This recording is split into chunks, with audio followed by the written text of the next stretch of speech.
Okay, so for example 1, what I would like you to do is to solve this. Solve this equation in whatever manner you see fit. And let's see what you come up with. So, I'm guessing that here what you did. You did this method. What that method is you said, okay, what do you do with the 25? Add it to both sides. Did you do that?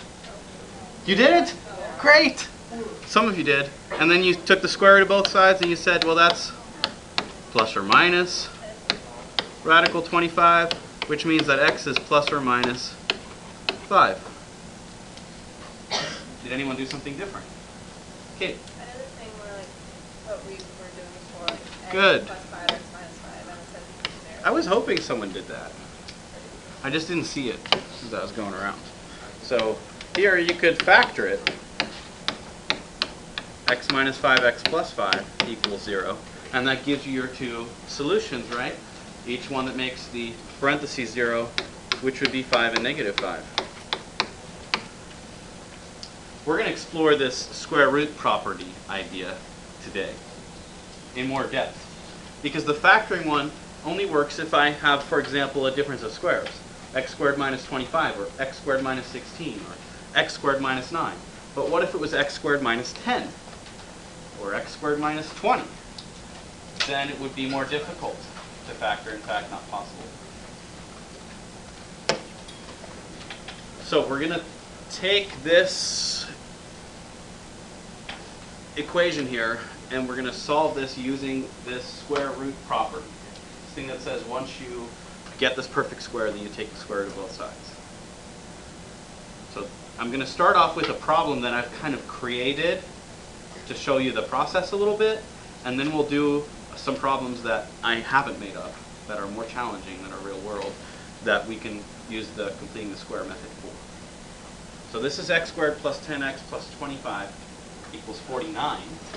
And I'm going to use that same square root idea that we used on the last problem to solve this one.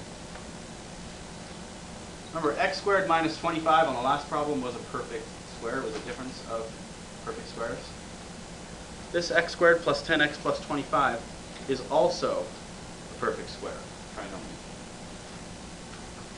So we are looking for what number can I place in the parentheses here so that I get a perfect square. Which number times itself makes 25 and adds to 10? 5 is that number. So in fact, x squared plus 10x plus 25 is the same as x plus 5 parentheses square. You agree with that? Because this is x plus 5 times x plus 5, which makes it x squared plus 5x plus 5x plus 25, which is plus 10x plus 25. Now how about this number on the right? Whoa, whoa, whoa, whoa. It's still 49 for now. But what did you already do to it? You already took the square root of both sides. That's how you came up with 7. So we are going to do that now. We could take the square root of both sides to get rid of the x plus 5 parentheses squared. Right, Alexis? Right. So that's what I'm going to do. So this will be x plus 5. And then don't forget on the right side of the equation here, when you take the square root, after it was squared in the first place, you need a plus and a minus. 7. Since it's quadratic, I should expect 2 answers, and that happens when I take the square root of both sides there, plus or minus 7.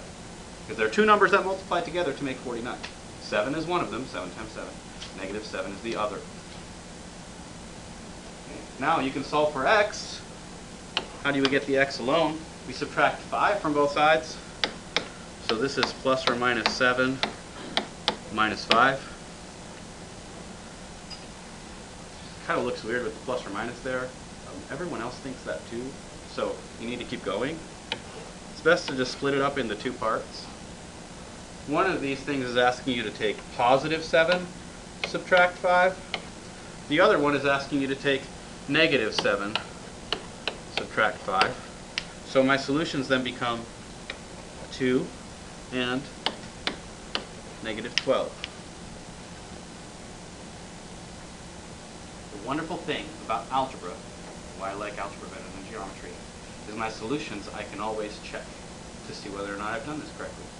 So if you take 2, you plug it back into the original problem. 2 plus 5 is 7. 7 squared, does that equal 49? Does. If I take negative 12 and add 5, that makes negative 7. Does negative 7 parentheses squared make 49? It does. Questions about that? Kate? We get two answers, and when you plug them in, what would happen if one of them were split one? Then you probably made a mistake in your operation algorithm somewhere. So I go back and check. Because we shouldn't get extraneous solutions. You may get solutions that are not real. But that'll be later on. Okay. So I'd like you to try this one on your own. Same process. Let's practice it. Because it gets more complicated and you fit like 20 things under there and nobody knows when it's supposed to end and when it's not. So you put the little, I used to call this like the radical, whatever, radical thing that ends it. I pretty much put thing on the end of anything, I don't have a word for it. The kids are really good about it too. I just got to make sure I recorded things so that when you watch this tonight in peril, you can remember what we did.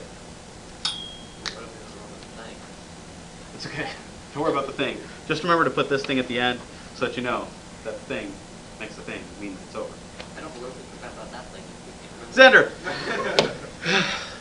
Oh, so let's do this one by completing the square. Oh good, I got 6 minutes. Look at how we use maximized classroom instructional time today. Okay. I should get extra points for that. Okay.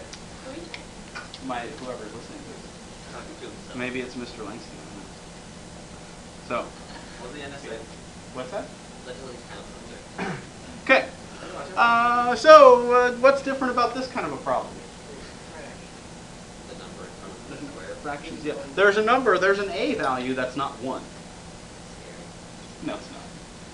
So my a value here is 2. Well, in order to complete the square, it's a lot easier when that a value is 1. So can we do something to it to make that a value 1? Divide what by 2? 0, not just 0. Everything gets divided by 2, which is the same as multiplying it by 1/2, right? Dividing. Okay. So we're going to do that then. So that makes this 2x squared 1x squared. It makes the negative 5 halves x. And it makes the 3 halves. Okay, there we go. This is, by the way, where fractions are far superior to decimals, because I can solve this problem without a calculator using fractions, but with decimals it becomes more convoluted. So, what do you do with the 3 halves? Move it to the other side. Remember the c value goes over there? So x squared minus 5 halves x plus blank equals negative 3 halves plus blank. So remember what do you do with the b value? You cut it in half. So what is half of 5 halves? Do you hear what I just said there? Half of 5 halves. It's 5/4. See, the bottom number gets bigger when you cut it in half. It's confusingly weird, but possible with fractions. So 5/4, and then I square it. So what is 5/4 squared? So the 5/4, by the way, does go here. Some of you are already in the habit of doing that. I do the same thing. Just makes it easy, so I don't have to do it twice. And then what is 5/4 times 5/4? 25. 5 times 5. And then 4 times 4 is 16. See how the blank just became a fraction bar? Ooh, that's Kind of easy. cool. That's easy. And then the 25/16 goes here too. So now I can add negative 3 halves and 25/16, and all your fraction nightmares come back. So 3 halves and 25/16. How many 16ths are there in negative 3 halves? Well, I have to multiply the bottom by 8 which means I multiply the top by 8 as well. So 3 halves, 3 times 8, 24, is 24 sixteenths. Negative 24 sixteenths plus 25 sixteenths is 1 16th. This is conveniently wonderful. Because what's the square root of 1 16th? Well, it would be 1/4. It's like somebody designed the problem for it to be rewarding to you at the end. Thank you. Yes, thank you. What? I did it on purpose. So then you take the square root, x minus 5/4. Don't forget, on the right side of this, it's plus or minus. Plus or minus, the square root of 1 16th is 1/4, because the square root of 1 is 1. The square root of 16 is 4. Plus or minus 1/4. Get the x alone by adding 5/4, and you'll get that x equals 5/4 plus or minus 1/4. If you split that into 2, 5/4 plus 1/4 is 6/4, or 3 halves. So x equals 3 halves, and 5/4 minus 1/4 is 4/4, which is 1. Then, So why does the square root of a fraction only get closer to a 1/4? why does Like square only rooting? change as close